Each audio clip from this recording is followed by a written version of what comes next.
విద్యార్థుల విజయాన్ని తమ ఖాతాలో వేసుకోవాలనుకోవడం లేదన్నారు తెలంగాణ సీఎం రేవంత్ రెడ్డి. ఉద్యమంలో విజయం సాధించిన యువతకు అభినందనలు తెలిపారు. 21 ఏళ్లకే యువత ఎన్నికల్లో పోటీ చేసేలాగా అసెంబ్లీలో తీర్మానం చేసి కేంద్రానికి పంపుతామని చెప్పారు. ఈడీ, సీబీఐలతో రాజకీయ నాయకులను మోడీ లొంగదీసుకున్న యువత మాత్రం లొంగలేదని చెప్పారు రేవంత్ రెడ్డి. భారతదేశ యువత సాధించిన విజయాన్ని మేము కాంగ్రెస్ ఖాతాలో రాసుకోదలుచుకోలేదు. ఈనాడు ప్రధానమంత్రి మెడలు వంచి ధర్మేంద్ర ప్రధాన్ రాజీనామా చేయించింది ఈ జంజీ యువకులు మీ పోరాట ఫలితమే, మీ పట్టుదలనే. ఈనాడు ప్రధానమంత్రి తల వంచి ధర్మేంద్ర ప్రధాన్ చేత రాజీనామా చేయించండు. మీ పోరాటానికి, మీ గళానికి రాజకీయ పార్టీలు మద్దతు పలికినాయి తప్ప ఈ పోరాటం మీది, ఈ విజయం మీది. ఈనాడు నిరసన కార్యక్రమం కూడా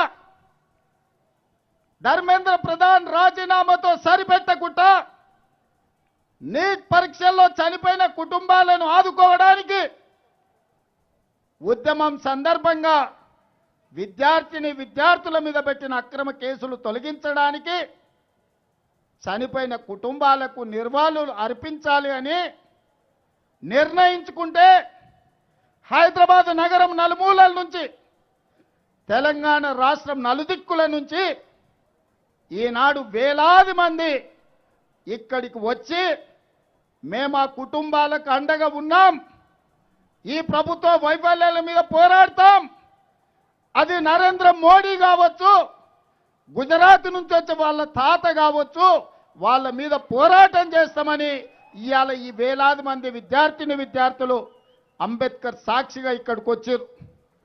వాళ్ళకొక్కటే తెలుసు, ఈ దేశం వాళ్ళది, రాబోయే దేశ భవిష్యత్తే ఈ యువతరం భవిష్యత్తు. మా మిత్రుడు మహేష్ గౌడ్ గారు ఏదైతే సూచన చేసిండో మీ అందరి సమక్షంలో నేను మాట ఇస్తున్నా.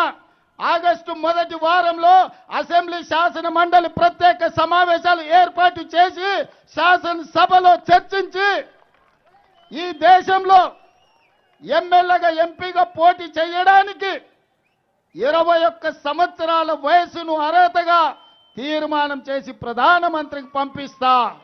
ఈ దేశం నుంచి యువకులు ఈ దేశాన్ని పరిపాలించగలిగిన సత్తా ఈ యువకు ఇవ్వాలి అని తెలంగాణ శాసనసభలో తీర్మానం చేసి పార్లమెంటులో రాహుల్ గాంధీ, మల్లికార్జున్ ఖర్గే గారి నేతృత్వంలో బిల్లును ఆమోదించే విధంగా ఈనాడు కాంగ్రెస్ పార్టీ, మా ప్రభుత్వం ప్రయత్నం చేస్తుందని చెప్పి ఈ సందర్భంగా మీకు నేను మాట ఇస్తున్నా. మిత్రులారా, రాజకీయ పార్టీలను, రాజకీయ కార్యకర్తల్ని బెదిరించో, అదిరించో, అక్రమ కేసులు పెట్టో, ఈడీ, ఇన్కమ్ ట్యాక్స్, సిబిఐ కేసులతో ఈనాడు లొంగ తీసుకునే ప్రయత్నం కేంద్ర ప్రభుత్వం చేసింది. కానీ మనస్ఫూర్తిగా గుండెల నిండా మిమ్మల్ని అభినందిస్తున్నా.